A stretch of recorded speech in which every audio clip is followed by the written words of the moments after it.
Spoiler warning. This video contains major spoilers for The Last of Us 2. Hopefully it contains all the spoilers, because I have tried very hard indeed to make this a spoiler-rich experience. Don't get me wrong, I'm not even capable of spoiling this game as comprehensively as Neil Druckmann, but I'm going to give it my best shot regardless. Leave now if you don't want spoilers. 3, 2, 1.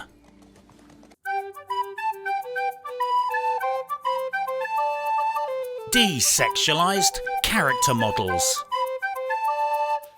DMCA abuse. Pro golfing tips. Bigot sandwiches. What you got there? Bigot sandwiches. Yummy. Jump buttons. Oh, get over yourselves. Mad drumming skills. Pint-sized ninjas. Canacide. Self-indulgence. Guitar solos. Shitty story writing. We let you both live. We let you both live. Shittier story writing. I think I'm pregnant. Wonderful memes. Gamergate rising. Welcome to The Last of Us 2.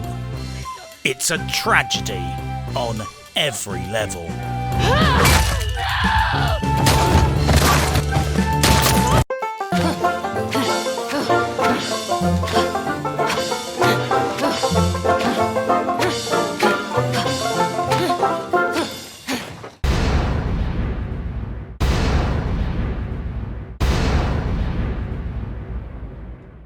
There appears to be a phenomenon in the gaming industry where every year, regular as clockwork, one video game tries as hard as it possibly can to fuck absolutely everything up in every possible way it can. Following in the venerable footsteps of Star Wars Battlefuck 2 and Fallout 70 Fuck, in 2020, The Last of Us 2 seems to be the moment where video games Svengali and social justice horsepotherer Neil Druckmann furtively turned to Electronic Arts and Bethesda and said, "Guys, hold my fucking beer. Beer/cup of morning urine." It is thus that with a sense of bewilderment and not a little amusement that I have the privilege of reviewing this quasi-woke murder simulator. Don't get me wrong, playing the game was mostly a dreadful and laborious experience. But reviewing it, well, that's a different story. That's been as joyful and heartfelt as the look you would see spread across the face of a teenage embryonic serial killer just after someone put a box of puppies and a blowtorch down in front of them and left them alone in the garage for some private time. But everyone needs to take the following trigger warning to heart, whatever your personal opinion. I am almost certainly going to slag this game off to the point where I piss off all the fanboys, and almost certainly compliment this game enough to piss off the haters too. I'm fucked from both ends. No change there, I guess. All I can guarantee is that you will get my honest, unfiltered and unbiased opinions. If you want your own biases confirmed, then you are probably in the wrong fucking place. So let's slather ourselves with antifungal cream and slide into the world of The Last of Us 2. Functionality and fuckery. There are no microtransactions. This might seem like an unimportant comment, but it is actually very significant. It's significant because this game is such an unmitigated fucking disaster that it makes a flood barrier failing during a hurricane look like a well-organised and finely executed project. So if I see anything good in this game whatsoever, I feel compelled to climb on the roof and wave my arms around about it, just in case the helicopters can see it from the air. The non-tutorial was quite pleasant too. They structured the opening parts of the game so that you naturalistically encountered problems that you solved in a way that wasn't too obviously tutorialist. That's a word, right? It is now. It was surprisingly not annoying and smeared across the early parts of the game in a way that was unobtrusive, unlike the identity politics that were slapped in your chops without regard to how they would jolt the player and ruin the immersion. What you got there? Bigot sandwiches. Smells good. Bigot sandwiches. Bigot sandwiches. Bigot sandwiches. The game itself worked just fine from launch day. I had no issues or bugs apart from the occasional bit of strange, overly bright patches of lighting and the creeping feeling that the chapters were all in the wrong order. Fortunately, however, this proved not to be the case. It was just shit story writing. I have heard of a few sound bugs and other trivial stuff, but overall it seemed quite polished at launch, apart from the character Joel suddenly looking much older than in the trailers. But this turned out not to be a graphical error, but a perfectly harmless bit of false advertising perpetrated by those untrustworthy fuckshits in the Naughty Dog marketing/lying department. The gameplay itself suffered a bit from lost corpse syndrome. You know the drill, you kill 5 gender-neutral hipsters, and at the end you go back to loot their hairy, armpitted corpses, and you can only find 3 bodies in the tall grass. You would think you'd be able to smell them. Smells fine. So you fuck around for 5 minutes trying to find them, but that just results in you not finding them, so now you're pissed off about wasting your time as well as losing the loot. Maybe the bodies should have some visibility tweak after battle. I'm not saying make them flash or anything dumb. Maybe show up on your enhanced senses bollocks. But holy shit, grungy fuckheads lying in half a metre tall grass are as good as lost half the time. Talking of losing loot, I found the scavving very hit and miss. It seems that some interactable items only show up if you aim your face directly at them from a very short distance. Frequently I found random shite easily and accidentally when backtracking that I totally failed to find when I was scavving up the area earlier from a different direction. Whilst the game itself looked very pretty, finely detailed and painstakingly modelled, the character animation looked a bit on the piss at times. It was like my character had 2 separate things going on at the same time. It had an in-game location, a separate running animation, and these things worked independently. It's hard to explain, but sometimes when I moved my character around, it looked like it was doing its little running animation out of phase whilst being pushed around on a skateboard. There is a posh term for this, a term that I can't be fucked to look up. Then again, at certain parts of the game, it looked like my character was running around juiced up on fucking Winstrol stuffed with their personal post-apocalyptical stash of protein shakes. So this certainly wasn't the biggest issue I had with the character animations. You can jump in The Last of Us 2. Many reviewers have made a very big deal about this change in the game design. Maybe they didn't have a lot of work on that day. Well, apparently jumping has been in video games since 1978, so I'm not inclined to shit my bed with excitement over this alleged modernisation of the franchise, with a mechanic that is literally as old as a fucking DeLorean car. Live the dream today. I would note that I mulled over the options and decided to step down from the average setting and go for light. A fact that will no doubt attract the criticism of the sort of gamer that thinks that girls will find them more attractive if they spend the next 5 years not seeing natural daylight, mastering every video game on ultra hard. Quick note to those guys, you can always just pay girls to come around. You know that, right? Anyway, I did this for a multitude of reasons. If you want to primarily enjoy a game as an experience, rather than for the challenges in the gameplay, playing on a slightly easier difficulty is better in my humble opinion. I also wanted to thrash through this game as fast as fucking humanly possible because I was worried it might be a bit of a chore to complete. Which it totally was. And lastly, I did it because I'm a bit shit on console. No really, I'm terrible with a console controller. My father/brother married his only sister/cousin and I was born with 2 thumbs on all 3 hands. I'm bad on console. Let's make no bones about that. Not going to lie though, later in the game I started to regret the decision to drop the difficulty because even stepping 1 level down from the average setting made the game a bit too easy and frankly rendered some combat encounters entirely face roll. The game has lots of settings, and I mean it has 60 different accessibility settings. Credit to them for this. It has received heaps of well-deserved praise from disabled and partially disabled gamers who are describing this as the most accessible game ever. I think this warrants some genuine and heartfelt applause. This has to be taken in context though. Having wheelchair access at the entrance to a death camp isn't what I would personally consider to be beneficial functionality. So, absolute credit to Naughty Dog for all the accessibility options, but I simply can't shake the feeling that in a perverse kind of a way, making it easier for people with disabilities to play The Last of Us 2 technically qualifies as a sinister means to abuse disabled people. Just saying.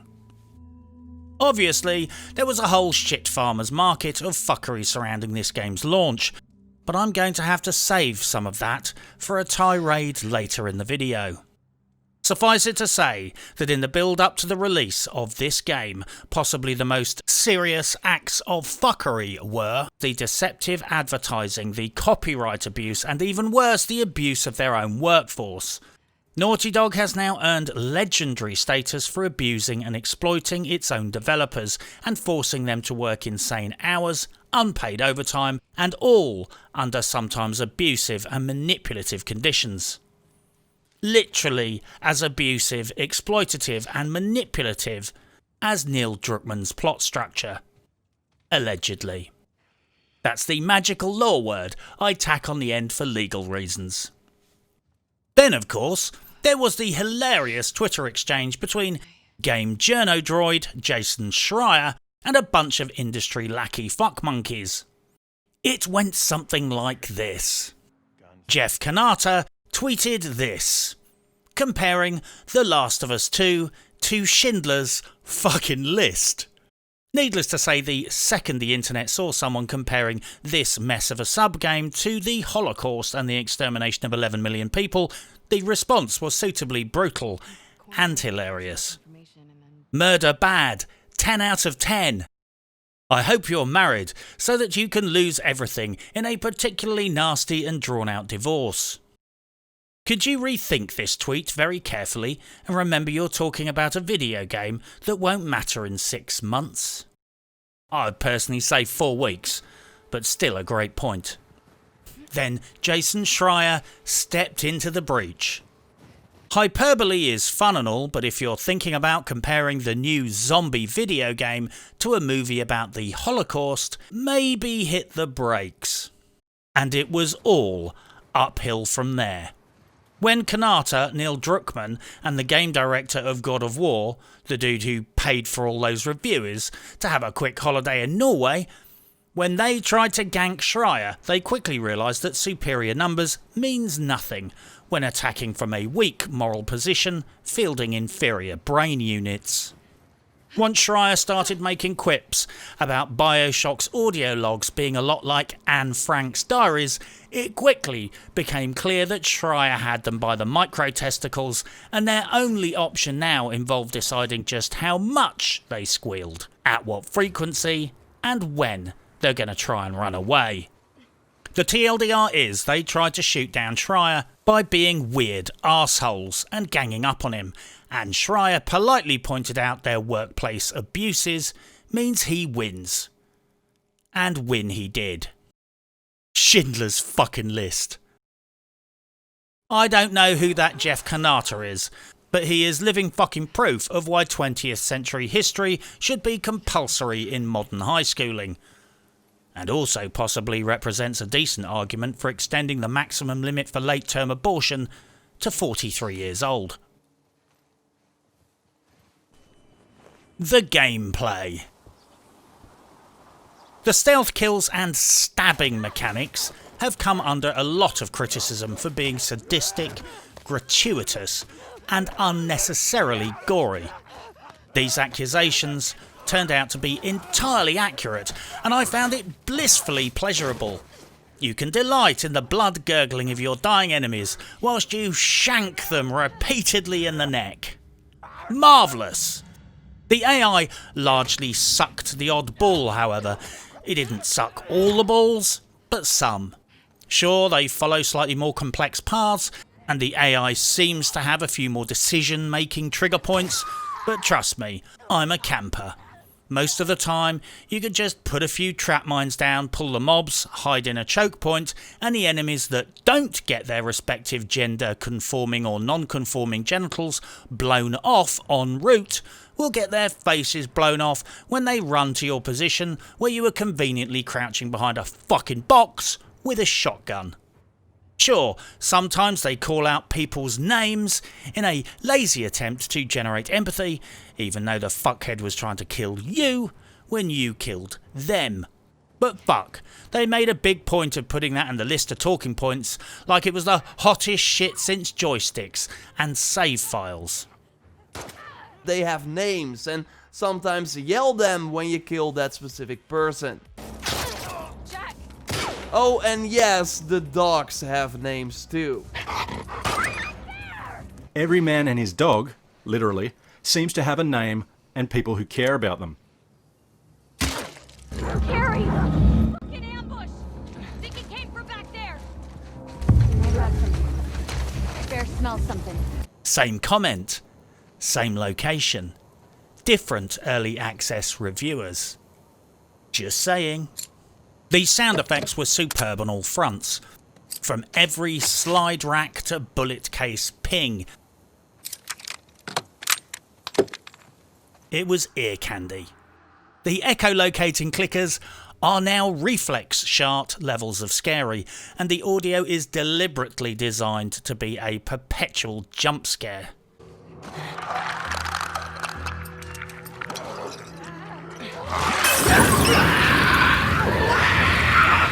Contrived? Maybe. Effective? Very. My only criticism is that the game is totally trying to go over the top with flagging up the ultraviolence and emphasising the gore and inhumanity of your actions. This sometimes results in stupid and funny things happening. Like one time I sniped the last guy in the head in a group of enemies, and the dude went into completely theatrical blood-gurgling death throes for what seemed like forever.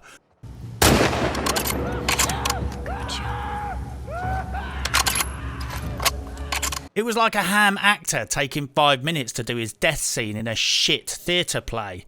Just fucking die already. I had literally started looting at this point, and there he was, still gurgling away, pitifully, from his rifle wound to the fucking head. Okay. The environmental puzzles were pitched quite nicely, and I honestly loved the new window smashing mechanics. And I'm not just saying that because I like vandalism in video games. I also liked the mechanic where you had to find electrical generators and wire them up to power gates and shit. And I'm not just saying that because I like electrocution. I like electrocution. I don't know, I thought the puzzle solving was just enough, done just nicely enough. Sure, it was a bit hysterical that every last fuckhead with a safe decided to leave the combination somewhere nearby just before the apocalypse began, so maybe a safe cracking mechanic would have been nice. But fuck, I didn't find the puzzles annoying, and sometimes I actually enjoyed them. But was it just me, or was one of the safe combinations actually written down wrong on the note? The addition of the tracker dogs was a very thoughtful and refreshing act of fucking stupidity. The stealth combat in the first game was a mix of tension and annoyance. The addition of dogs does not make it more tense, just more annoying. The fact that in listen mode you can now listen to your own scent and see its tracks makes no fucking sense at all. Even if I did have super hearing, not even I am stanky enough to be able to literally see my own stench fluoresce using my ears. Yeah, just no. This is fucking nonsense. Don't do it again, please. I enjoyed killing the dogs though. That part was fun. The companion AI was fine most of the time, but in really tense stealth engagements, when moving to new cover, your companion had an almost prescient ability to know exactly where you were going and taking cover in that precise spot just before you reached it, leaving you to make do with fucking seconds. At times, this was so annoying it started to give me flashbacks to farming Lexington Event Centre in the Division 1. You know, where the dumb shit JTF would sometimes push you halfway along the balcony like the stupid, useless fucks that they are. Also, sometimes Dina would literally take up position with her arse hanging out into the wind, but the enemies never apparently saw her. Because video game magic. The overall visual aesthetic was nicely handled. It's a good looking game experience, and as a fan of all things post-apocalyptical, there was a lot of carefully crafted eye candy to soak up. The scenic shots were scenic, the atmospheric areas were atmospheric, and the bleak environments were bleaky. But I'm sure I'm not the first person to observe that Naughty Dog clearly drew inspiration from the Red Dead franchise. The sweeping vista establishing shots, My Little Ponies, and horseback expositional dialogue. Think what you like, but both Last of Us games were both undoubtedly post-Red Dead Redemption games. You know what I'm talking about. Whilst the buildings and areas are beautiful, I felt at times that the structure of some areas were a little cliched. There were props, vehicles, hazards or items in the game world clearly there to serve no other purpose than barriers. Sometimes you would see a giant collapsed pothole in the road and just mentally clock it as a barrier designed to channel you. In fact, this is a theme of some of the level design. There were heavy-handed video game tropes. Like the game testers were too shit scared to speak up and say, "Hey guys, that's a fucking cliche." And probably they were too shit scared to speak up, because sackings at Naughty Dog. Perhaps someone would claim the pothole represents the womb and criticising it is representative of the patriarchy. That might sound crazy, but it's less crazy than this game's plot, for fuck's sake. Combat. The ammo limit mechanics are still just as fucky and immersion breaking. Apparently I have an empty fucking backpack, but not enough space to fit a couple of extra rounds of ammo. The hard limit on ammo like 9mm was and is a bit silly. They've got pockets in the fucking apocalypse, right? I get it, it's a survival light game mechanic to increase tension and encourage stealth gameplay, but fucking hell, maybe handle the problem differently.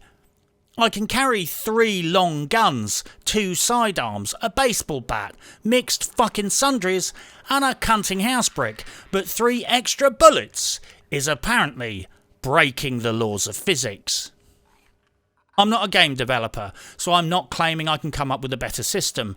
I don't make games, I just sit around bitching about them from the comfort of my basement. But maybe manage the bullets via the drop rate better and not hard cap it so severely. I'm sure this is the case at higher difficulty, but why maintain the cap at mid-levels for fuck's sake? I will say this though, compared to the first game, this feels a bit more like a tactical combat game rather than a stealth game. I'm playing this at 1 difficulty level lower, but I can practically frag and shoot my way through anything, and I can't aim for shit on controller. And even when things get desperate, you can usually just sprint at someone and split their wig with your melee weapon, or just shank them 10 times in the neck, Keithy George style. You don't much like me, do you, Keith? The gunplay was, however, strangely satisfying. Meaty sounds, nice feedback, and good visuals. The guns felt mostly good. As I have discovered with other franchises like The Division, when you have a game heavily featuring combat where the management is mainly populated by anti-gun, anti-hunting fruitarians whose only experience of sparring is arguing about which wheatgrass enema gives you the best colonic cleansing, then it is a certainty that stupid shit will find its way into the game because they don't like or use guns and don't understand many of the concepts in their own game. The Last of Us 2 is no exception. Some of the gun damage was weighted all wrong, but unlike the previous game, at least this time around they seem to know the difference between a magazine and a cylinder, and you can fabricate oil can suppressors. The melee combat is visceral, and I'm talking chopper levels of visceral. You will find yourself literally shanking people multiple times in the throat or wig splitting with a hatchet. This is some serious post-Watershed grade A level shit. The bottle mechanic is back to haunt us sadly. You can use a bottle or a brick to distract people. Not a glass, not a rock, not a scrunched up can, not a pebble, not a lamp, nor any other item in the world. Just a brick. Or a bottle. And you can only carry one. This is meme worthy. Also, why can't I use a brick as a melee weapon? In the world of The Last of Us, bricks apparently split the second you use them for anything. Well, I reckon I could stove in a lot of skulls before the average house brick would shatter. They are pretty tough, right? I mean, they build fucking houses out of them.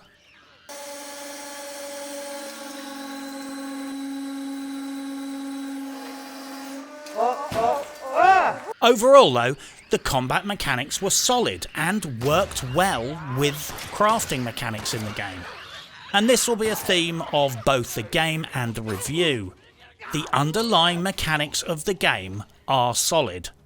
The overarching story and narrative is where it screws the pooch. The story. Once upon a time in an apocalypse far, far away, some really stupid shit happened. Ellie gets given some bigot sandwiches. Made you some sandwiches. Ellie and Dina hook up and have some pants and vests on, PG certified family friendly lesbian sex. Joel gets killed by a gender non-conforming bodybuilder with a golf club. Robo Abby leaves the only witnesses to harbour revenge. Ellie, the pint-sized ninja, and her bae head out to reap some revenge. You endure a wedge of unrelenting Fallout 3 looting and scabbing in Seattle to pad out the game.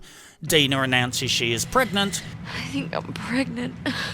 It turns out Jess's only function was to be a sperm donor. Ellie finds yet another randomly placed guitar for yet another meme-inducing guitar jam trope, but somehow manages to not entirely butcher a Pearl Jam classic. Still butchered, just not entirely. Joel and Ellie escape to a moon base by stealing a rocket in a disused silo. You magically teleport into the body of a giant steroidal woman? You get aggressively sodomised. Nearly everybody dies. Abby chows down on Ellie's fingers. Yummy. Finger picking good. After all of that fucking around and human tragedy, Ellie lets Abby go. Ellie now sucks at guitar. Everybody has a shit life. The end. The story is absolutely spectacularly dreadful. Not even kidding. This is fan/fiction levels of dreadful horribleness. And I don't buy all this bullshit about bleakness. There is a world of difference between a good bleak story and a shit story that shits in the face of the audience. Here's 2 examples. A good, genuinely bleak story would be something like the movie The Road or The Book of Eli. A shit story would be, say, Imagine rewriting Die Hard, and you changed it so that Bruce Willis didn't beat the terrorists. His wife got executed, the villains got away, Bruce Willis got his hands blown off in an explosion, and he didn't get his police pension because he violated police protocol at Nakatomi Plaza. The end scene of the movie is Bruce Willis in the kitchen of his flop-hole apartment trying to open a jar of pickles with his two cheap-ass prosthetic rubber hands, and then accidentally smashing the jar on the floor. Then he breaks down into tears. That right there might well be a bleak story, but it's also a shit story.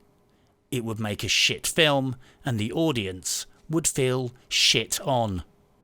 Stories have rules. Stories are about applying meaning to a string of events. Stories are about weaving a narrative through the world to make sense of this nihilistic journey we call life. The only greater meaning I took away from this video game was that Neil Druckmann is a dreadful writer who has only been restrained previously by his levels of confidence and his power. Now he is overconfident in his abilities and has unrestrained power. There is no bounds to his ability to royally fuck up the story in his video games. Joel has been reinvented as a slightly shit version of the former hero.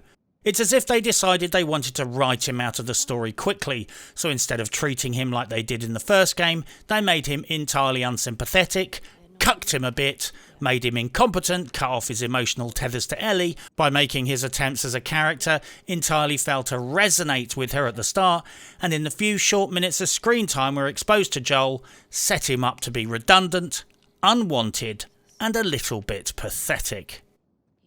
It honestly felt like someone had fired the decent writer and the dickhead who took over had pronounced, "I want Joel's character to be assassinated, his credibility destroyed and his reputation discredited within the first 5 minutes of the game, because in the 6th minute of the game I'm killing that cis white bastard, because patriarchy." I watched some videos by Coach Toolshed where he unpacks the storytelling elements, and as a result I gained a slightly more in-depth understanding of what they were trying to do with the story. Trying and failing to do. The end result is so full of incoherent story developments, plot holes, flat characters, ridiculous, convenient coincidences, all mashed together and bound up tight with sexual politics, that it's turned out to be a clumsy, patronising and confusing fuckburger of a story. They try and humanise Abby and get the player to sympathise with her plight, but they kick off this process by having her kill your favourite fucking character. That's going to work about as well as someone introducing themselves to their new stepson by sending the little fella a selfie of themselves fucking his mum in the arse whilst flexing their guns. They try and show that violence begets violence, whilst at the same time show that not killing Ellie and Tommy begets a fuck ton of violence too. So yeah, the moral of the story ends up being learned helplessness. Whatever you do, someone is going to still want to fuck you up. In fact, I'll tell you what the moral of the story is. Abby should have killed the fuck out of Ellie and Tommy right at the start, then gone home for a wank and a nap. Job done. Game over. Roll credits. Murder ends the cycle of violence. Oh, and the other moral of the story is your enhanced listening skills are fucking pointless because you are never allowed to use them just before exposition. So you just end up blundering through the door like a twat and get blindsided because cutscenes. I can see what they were trying to do now, but frankly this is why major films, TV shows and video games usually have a team of writers, or at least have a few professional writers reworking stories so that they are coherent. Because let's face it, whatever the fuck they were trying to achieve with the story, this is what they actually achieved. They killed off Joel, who you loved. They turned Ellie into someone who was unlovable. They tried to get you to like Abby and failed because she stoved in Joel's head with a fucking 9-iron. 5-iron. I don't fucking play golf. So basically it's a story where everyone is an arsehole, apart from one guy who gets his skull stoved in during the introduction. Genius move, because you know, Everyone apparently loves stories where you don't give a shit about any of the characters, apart from one, and he's dead.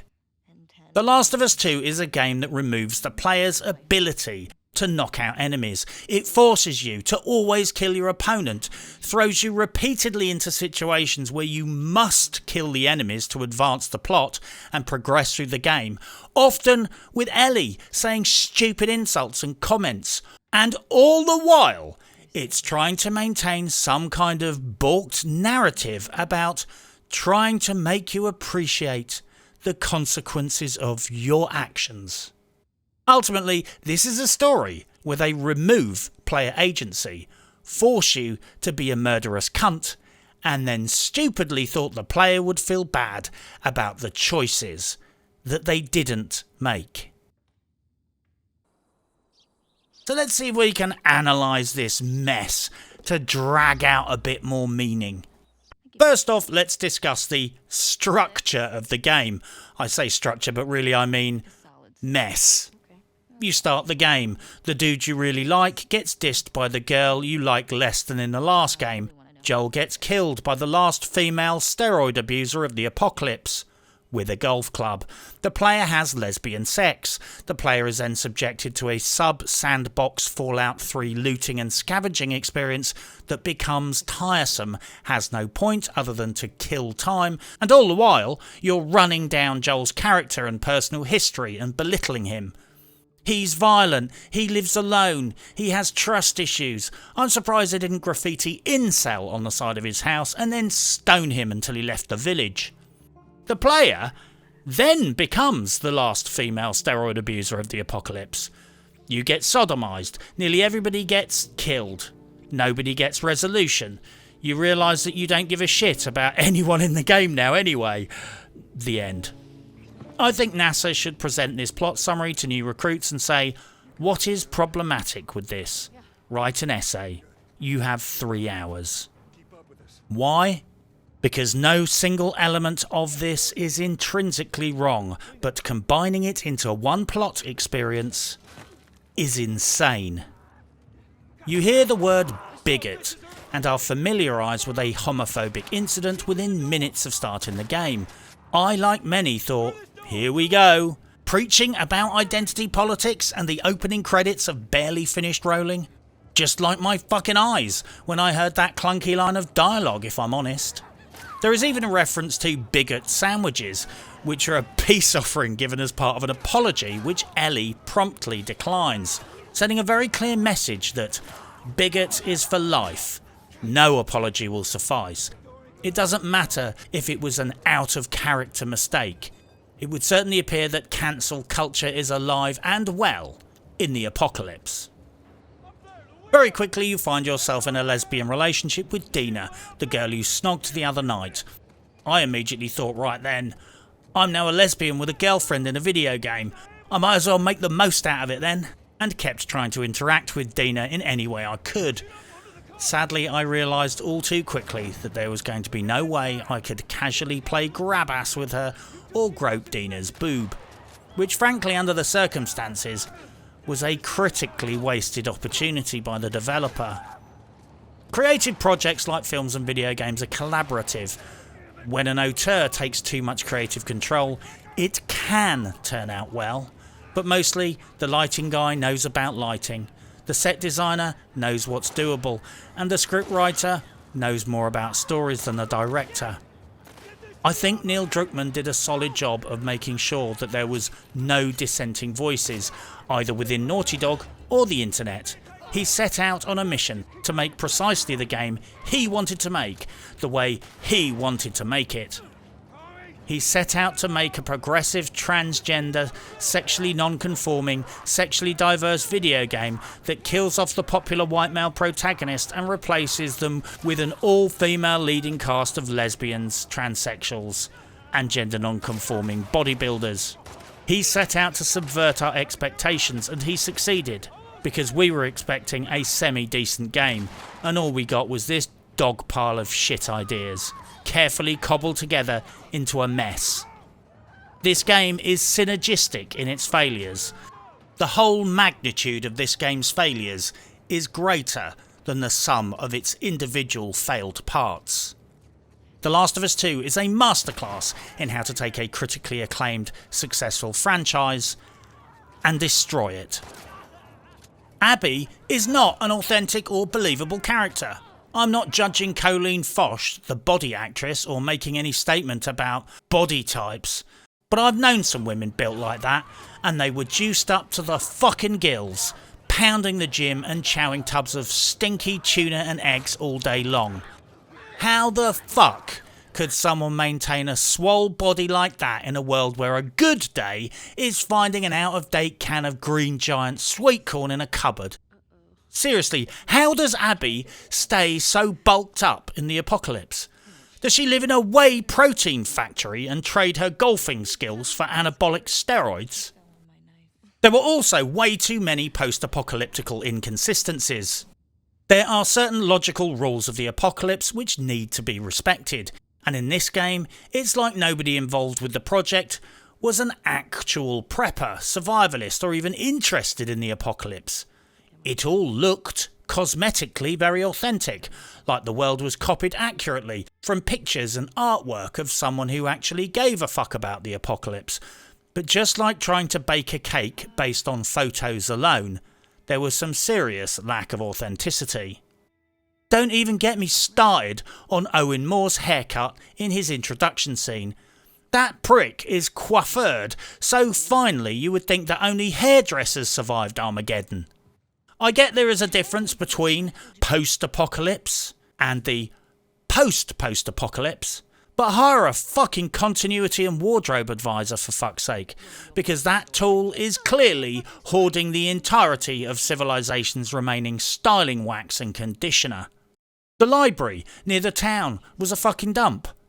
The post-apocalypse will be mostly about sitting around with fuck all to do. If you had a library nearby, that place would be as valuable as gold dust. There's no TV, video games, or trips abroad. If you had a building stacked with books, it would be a precious commodity. You would not see books just strewn across the floor. Ellie does stupid stuff that only anti-gun people would let slip under the radar. She keeps a pistol in her back jeans pocket, half poking out. I'm sorry, but any prick exercising such dumb fuck weapon discipline would either lose the gun or shoot themselves in the arse within a day. There's also some top shelf hypocrisy going on in this game. Sony is currently censoring the shit out of games on its platforms and marching around the streets carrying banners that read "No tits allowed." So right in the middle of Sony's censorship purge, they crank out The Last of Us 2 with lesbian sex scenes and graphic shagging, and that is apparently just peachy. Don't misunderstand me, I'm not complaining about the content. I think all video games should have lesbian kissing and sodomy in them. It should be a rule. I'm merely pointing out that Sony seems to have some very hypocritical and inconsistent content policy enforcement practices. As someone else pointed out, according to Sony, straight sex bad, gay and transgender sex good. They kinda goofed with the post-apocalyptical looting and scabbing. It's nearly a quarter of a century after the outbreak began. Society has not only collapsed, it stayed collapsed for a long time. Yet merrily we can skip around, picking up guns, bullets, alcohol and other goodies like nobody had been here looting before. I know a lot of video games are guilty of this, and it's mostly handled on the basis of accepting that the world is very, very big, and there ain't that many people around to scavenge. But in The Last of Us 2, you go to areas populated by people who will be scavenging every day, but literally just down the road 100 yards, there are locations which somehow have survived untouched, ripe with booty for decades. The design and structure of the game, for me at least, was a complete mixed bag. On one hand, the areas were stunningly good looking and crafted down to the finest detail, but the pacing of the game became frankly predictable. In certain areas I actually found myself thinking, okay, I'd better do a quick sweep and scav right now before doing anything else, because an NPC bum rush is overdue and I'm sure if I do X, it will trigger it. I shit you not, the process of travel, explore, interact, trigger bum rush was more predictable than a Division 2 mission. Then there was also the issue of the no backtrack obstacles. On one occasion I had not finished searching an area, jumped over something and suddenly found myself locked in, unable to backtrack, in the next scene, fucked, and fucked off.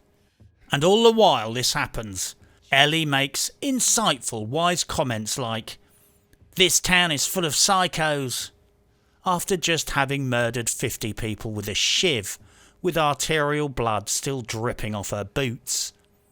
Oh, and she hates on people because they're smiling in photos, as an ironic ham-fisted way of pointing out the moral relativism. This is potato painting levels of character development. The human psychology of this game world takes a backseat to the demands of the plot. Common fucking sense and pragmatism repeatedly gets trumped by story requirements. There is a basic human trait hardwired into our lizard brain. People tend to form strong bonds with antagonistic parties in situations where they are both facing the same existential threat. People basically pull together in the face of a common foe, and surprisingly they do this even more effectively with antagonistic parties.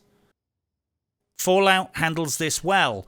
There will always be fuckheads too, dickheads that don't want to cooperate or enjoy preying on the weak, hence raiders.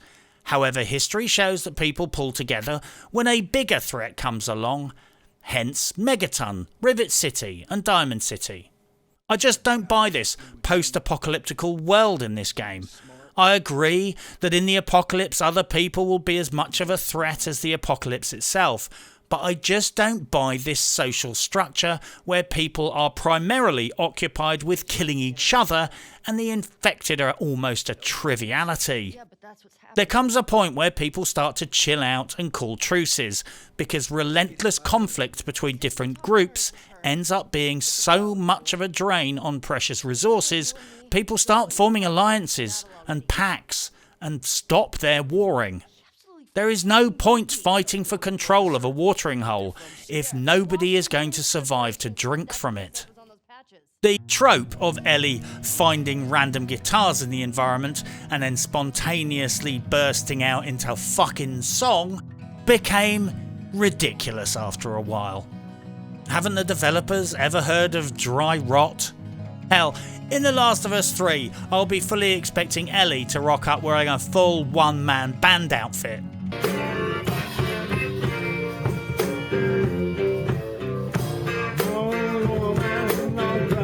Although she will probably have traded in the guitar for something like a very short flute. You know, one with 8 holes or less. The gratuitous and rather aggressive sex scene between Hipster Boy and Steroid Girl was fucking hypocritical on 2 levels. Sony is currently censoring the fuck out of nudity and sex in video games, but apparently if the girl is gender non-compliant or conforming, apparently that's just fucking peachy. Sony is totally fine with tits and hate fucking as long as one of the people involved is gender non-conforming. On top of this, if this had been a conventional video game couple making out this way, everyone would have been me-tooing all over the place and splooging horror and faux outrage all over the gaming space. Seriously, if her BF did that way in the next Lara Croft game, Sony would ban it, and all the snowflakes would cancel it. Then, there were the plot holes. Well, let's just say the plot holes and huge strings of coincidences are just plain stupid. I guess that's the difference between writing done by professional writers and writing done by Neil Druckmann. No offence, but it's time for Druckmann to put the finger paints down and step away from the studio. I know that this game was allegedly written by Druckmann and Haley Gross, but I certainly would not say that her achievements are legion, and it's pretty clear who had the power in this school writing project. But I digress. Abby's group have been hunting Joel for years, and suddenly she runs into him when Joel saves Abby's life. Yeah, convenient, right? This conveniently sets Joel up for being gangbanged without a fight. Then Ellie manages to arrive at precisely the moment they're about to off Joel. Yeah, That's fucking convenient as well. Then Abby spares Ellie and Joel's brother, allowing them to execute their long revenge plan. Yeah, that's convenient too. That much convenience crammed into a story equals implausible. Crammed into the first chapter is just fucking nonsense. Now apparently we are to believe this was all motivated by Joel killing Abby's dad and all of the fireflies at the hospital. So her and her entire crew spent years hunting down Joel. I don't know, could they really be that fucked? The whole world has come to an end, everyone is killing everyone, society has collapsed, and there are hordes of infected mutant fuckbeasts trying to chow down on the remaining survivors. Just surviving is a full-time job. Yet somehow, these guys find a way to spend years on an odyssey to kill one random dude. I just don't buy it. Surely there comes a point where people say, fuck this miserable life, and give up. I mean, how many of them died on the way to get to Joel? But there were other things too, like nobody had proofread the story, and the story is embedded in the game. It became clear that the WLF, or Wolves, have executed people for trivial issues and executed anyone who has betrayed their cause. Fuck, they even executed a young girl for graffiti. Yet apparently Tommy, Ellie and Dima, besties with Joel, all get let off the hook. Ellie stabbed one of them up and swore she would kill them all, but Ellie gets let off twice. Surely being a mortal enemy is worse than graffiti, right? Surely swearing you will kill them all is worse than a bit of low-level collaboration or non-compliance? She clearly states she's going to fuck them all up, but they let her go despite documentary evidence that they behave far less forgiving to even teenage girls. But you know, if common sense prevailed, this would be a short game. Fuck, if common sense had prevailed, they would have fired Neil Druckmann, let the staff writers construct the story, and I would be sitting here telling you what an excellent game The Last of Us 2 turned out being. The lies, false advertising campaign and deception. Well, I'm going to have to condense this for the sake of brevity. However, we were led to believe that Joel would feature heavily in the game, but he's almost immediately killed off, and you only see him in a few flashbacks. At one point, Neil Druckmann claimed Ellie was the only playable character in an interview, which was a lie. They hid Abby, the gender non-conforming Goliath, who can snap a penis from 20 yards away just by scowling at it, and she was only revealed because of the leaks. They embargoed mentioning her in the shill early access reviews. They doctored Joel's image in trailers so it appeared that he was involved in the game and not only in flashbacks. And last, and most significantly, at no point was Naughty Dog or Sony transparent about the plot being written by a 7-year-old with a crayon on the back of a picture of a flying unicorn. Was there anything good about this game? Well, you get to watch two stoned lesbians fuck each other in a weed farm. That's got to be worth something, right?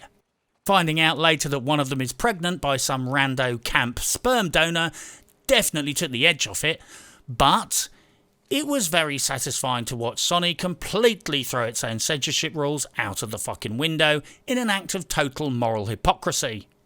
Meanwhile, in Japan, Sony has introduced the death sentence for so much as mentioning a nipple in most video games, in most territories, but somehow The Last of Us 2 went to market with a lesbian marijuana promotional video and the most aggressive hate fuck I've ever witnessed in a video game. And I play some pretty weird video games. I'm not judging here. I've got nothing against gay sex, weed, or hate fucking. I'm just making the observation that Sony needs to be a bit more consistent in its censorship rules. Actually, I'll take that back. I hope Sony completely drops its censorship policy and lets decency laws in each individual territory set the rules. And I'm snakingly hoping they just step back as well, if I'm honest. As many outlets have noted, the game contains gratuitous and unnecessary levels of cruel and sadistic violence. I like that too.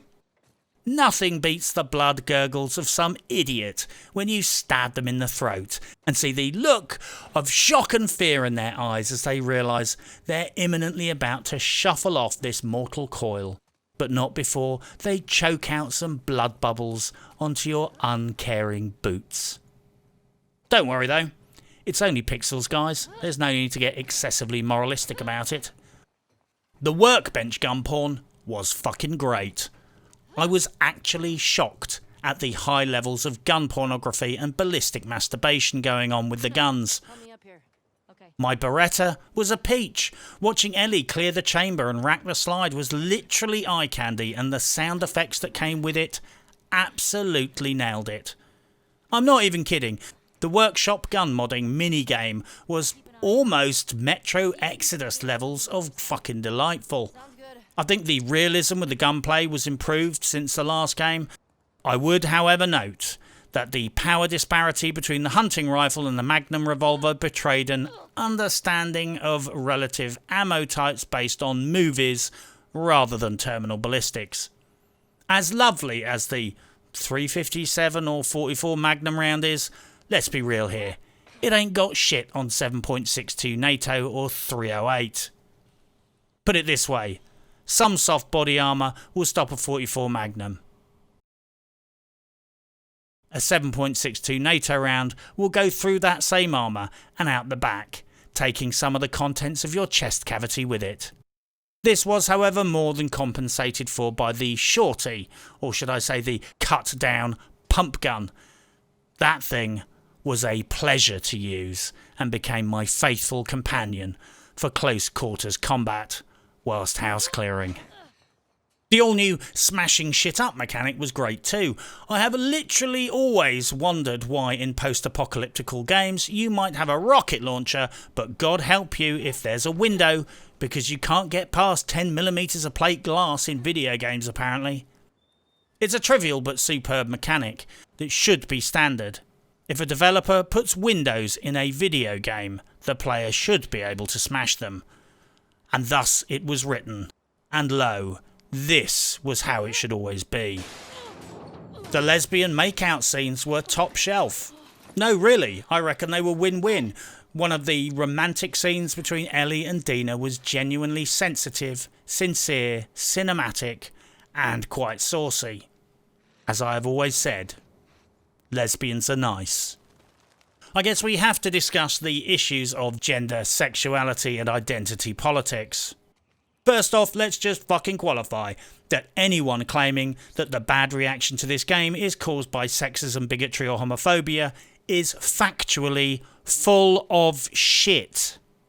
The franchise ticked along just fine with Ellie, the pint-sized lesbian ninja, just swimmingly for many, many years. There have been a lot of cheap transphobic comments about Abby, but I would note that I think people hate the character Abby because she murders Joel. She is entirely unsympathetic and unlikable, badly written, and so buff it's implausible. I think the transphobic comments do gamers a disservice and put us all in a bad light. I think if Abby had been in the story as an authentic, sympathetic, credible character, the pejoratives would have been mostly confined to her unbelievably juiced body during a time of survival and starvation. I thought it was a great move to introduce a violent, psychotic, gender non-conforming steroid abuser to the franchise. Seriously, you should check out my online dating profile. What a fantastic way to educate and inform the average gamer who has no understanding of the challenges faced by non-gender conforming peoples. Now they get to see firsthand, as a player character, what it's really like. You have super strength, Delta Force levels of killing skills, a stunted conscience, and you rampage around like a titless female Terminator, murdering your way through anyone that messes with you, or anyone who committed the heinous crime of not being on your side. Brilliant. Well done. That's really educational. What a genuine and authentic representation of gender. Well, authentic in the same way as a 1950s cowboy show. They got the location and the horses right, at least. I can't stress enough, plenty of games have gay characters and it's never been an issue. It wasn't even an issue in this franchise before this particular game. Ellie came out in the DLC. The issue here is that Neil Druckmann used LGBTQ issues to troll his fanbase and incite a reaction, and he got the desired effect. Now he's shaking his head and condemning his critics as homophobes and transphobic. For a dude who virtue signals about his identity politics, he sure seems super keen to provoke anti-gay and anti-trans reactions in the gaming community. I think the LGBTQ community should be very wary of this guy, because right now it looks like he's trying to trigger his helter-skelter-esque conflict for the sake of sales and PR. I think the LGBTQ community should seriously reconsider whether Neil Druckmann is really genuinely their ally, or just another fucking suit playing other people for his own ends. Similarly, I think the angry fans should take pause and consider carefully how they express their infuriation. Because let's not fuck around, the fans have been trolled. This whole shit show is a grade A well executed Gamergate trap. I don't think the hostile reaction to this game is caused by homophobia. It was caused by deceiving the audience. Imagine if you sat down in the cinema to see 3:10 to Yuma and they played Brokeback Mountain. Both films are good, but you expected one thing and got given something else. And now you're pissed off. And to add insult to injury, when you storm out of the cinema swearing, Neil Druckmann is standing at the exit with news crews pointing at you and accusing you of being a bigot. That's The Last of Us 2 in a nutshell. This is not about Neil Druckmann subverting people's expectations. It's about misleading people and not fulfilling people's expectations. Sony and Naughty Dog's shitty anti-consumer antics. By now, hopefully, the whole of the internet knows about Sony and Naughty Dog engaging in rampant DMCA abuse to suppress critics of this game prior to launch. If you don't know about this, please watch the video I made. Fuck knows it took me long enough to make. On top of this, only privileged on-site access journalists and outlets got pre-release review copies. There was an embargo on what you could and couldn't discuss and what points of the game could be mentioned. There was a list of key talking points they liked you to mention that came in the press pack, I would assume. Nobody was allowed to mention that you spend half the game playing Abby and Joel gets killed at the start.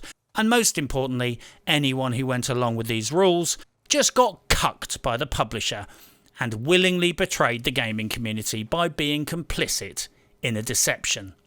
And I don't give two fucks what your review did say if you helped keep secrets for Sony and Naughty Dog.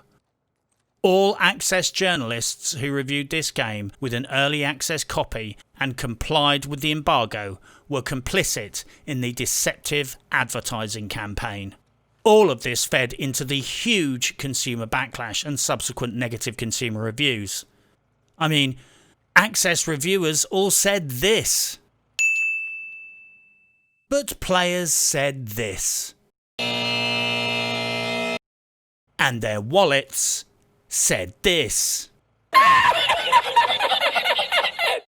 So don't believe for a second this is just about review bombing. The subreddit is in uproar. Many high-profile independent reviewers are shocked at how bad this game is, and currently a change.org petition to persuade Sony and Naughty Dog to rewrite the plot has got 45,000 fucking signatures. So before anyone cries foul and claims it's just review bombing, consider this. Nearly everyone who is an insider access journalist who was given an early copy of the game to review said it was wonderful. Nearly everyone else says the game is a pile of shite. A very few access reviewers broke ranks regardless and said the game was not great, in variously very carefully crafted criticism, whilst being mindful to keep the compliments rolling at the same time. I would like to think this was motivated by integrity and principle. Sadly, however, I think it was slightly more slippery than that. The game is basically shitty and problematic, and Sony abused copyright legislation to bully the YouTube reviewer community, and now the players are in uproar. I think that the more cautious reviewers simply appreciated that Sony and Naughty Dog had poisoned the well, and this product was now toxic. They saw the writing on the wall, realised that the game was this year's Fallout 76, and just had the common sense to realise that this was not the hill they wanted to die on. I would suggest that the very few cautious early access reviews were precisely that. Cautious. They were just canny enough to realise that a war had kicked off, and they wanted to avoid positioning themselves as one of those corrupt reviewers. So they carefully and respectfully distanced themselves from the game and slipped out the back door before the angry villagers turned up with their torches and pitchforks. This game has also reignited the debate about reviewers being paid off. I can say right now, the one thing I can say with 100% certainty based purely on speculation is that when people claim reviewers got paid off, most of the time, people don't get direct payments. But anyone claiming that no reviewer kinda actually got paid off is either naive, lying, or getting paid off to bullshit you. From my personal experience of following certain franchises closely, this is what I learned. YouTubers and reviewers, and compliant Reddit admins, get rewarded for positive reviews and support of a product in the following ways. Holidays, business trips to press events. Channel promotion, having senior developers and famous industry people follow and promote them on social media, having the developer or publisher pay YouTube to push viewers towards a video. Yeah, it's a thing, and you pay per 1,000 views on the channel. Goodie bags, full of stuff, gifts, rewards, travel, etc. Increased advertising revenue spend. Now don't you worry, this is all handled very carefully, often using proxy companies, and no direct payment of cash to a specific individual takes place, precisely for the sake of deniability and to avoid the inevitable prosecution of corruption and unethical business practices investigations. Although, sometimes, they actually do just give them money. This is a corporate level operation, for fuck's sake.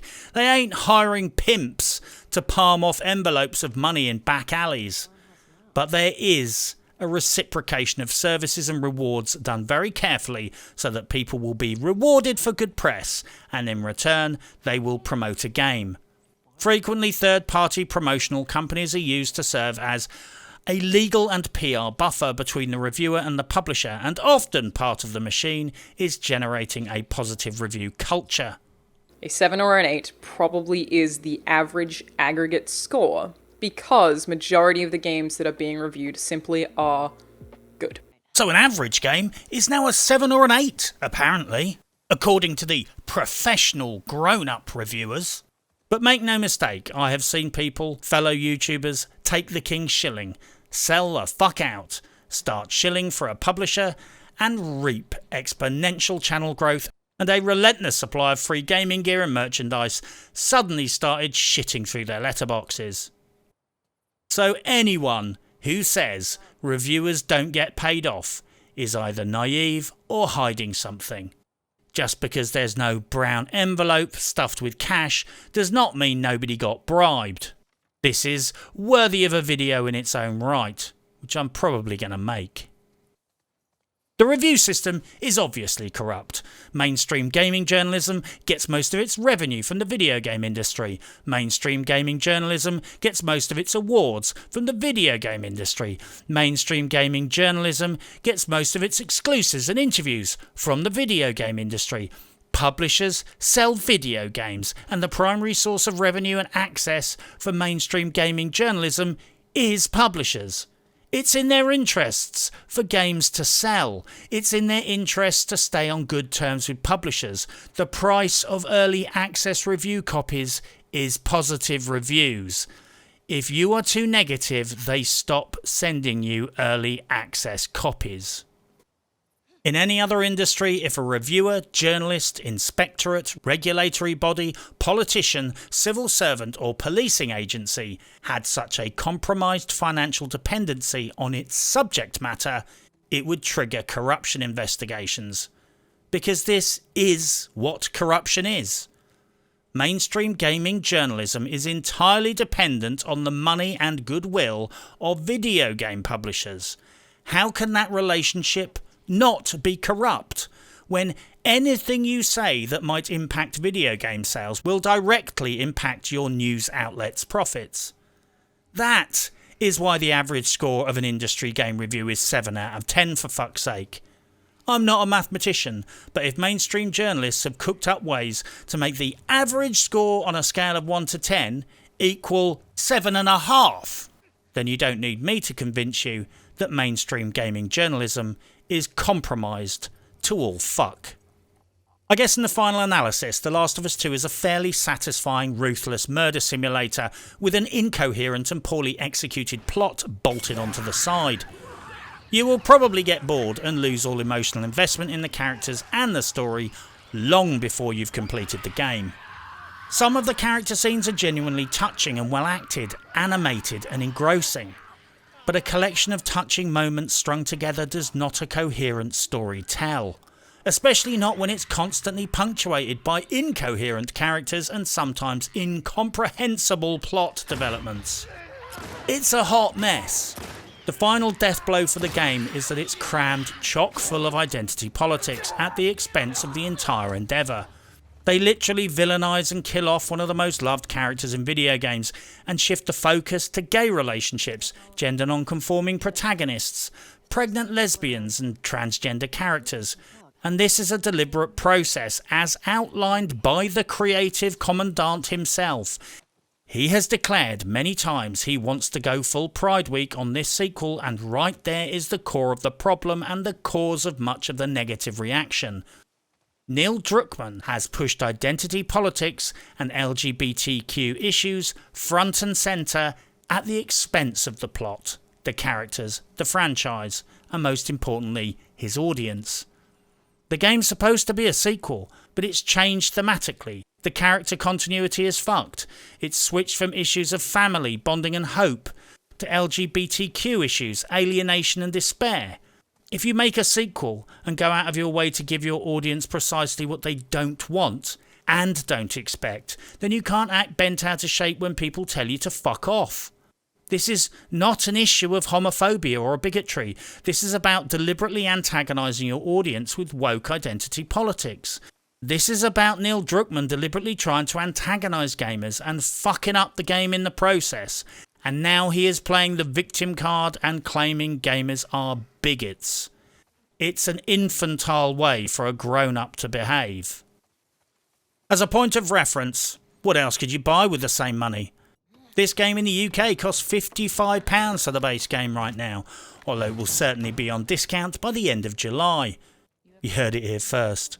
You could have bought Elite and Dangerous for £8, Witcher 3 Game of the Year Edition was on sale for £11, Terminator Resistance £13, Dishonored Game of the Year Edition £15, Fallout 4 £15, Resident Evil 7 £16, Prey £30, Hellblade Senua's Sacrifice £30, and several of the other Resident Evil games are under £20.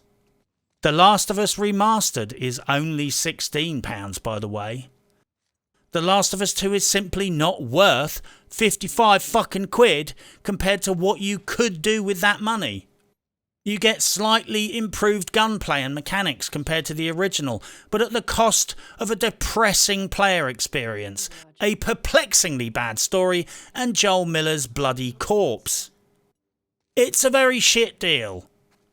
Honestly, just play Last of Us 1 through one more time for nostalgia's sake and spend your 55 fucking smackers buying between 2 or 3 other vastly superior games. This said, apparently The Last of Us 2 has had record sales. But if you can't get record video game sales in the middle of a global pandemic with half the fucking world locked in their houses, then you fucked up somewhere. Just as importantly, as other people have noted, Plenty of films and video games have had record sales, but proven to be a disappointment and ultimately a franchise killer.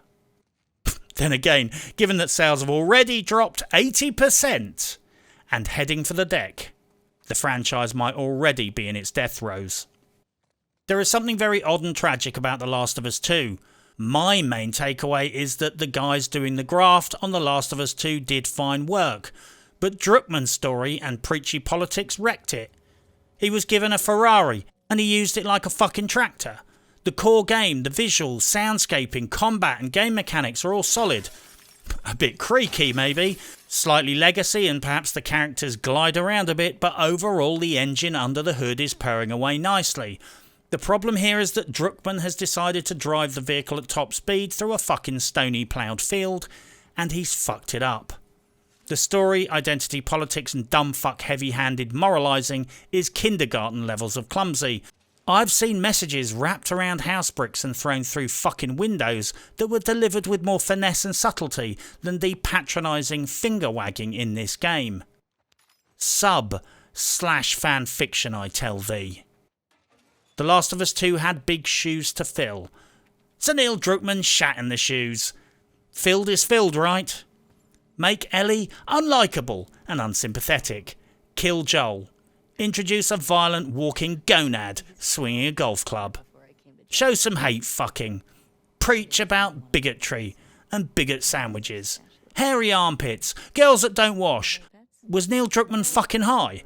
Was there no one at Naughty Dog powerful enough to call him into a meeting, look him straight in the eye and say, "What the fuck are you doing, Neil?"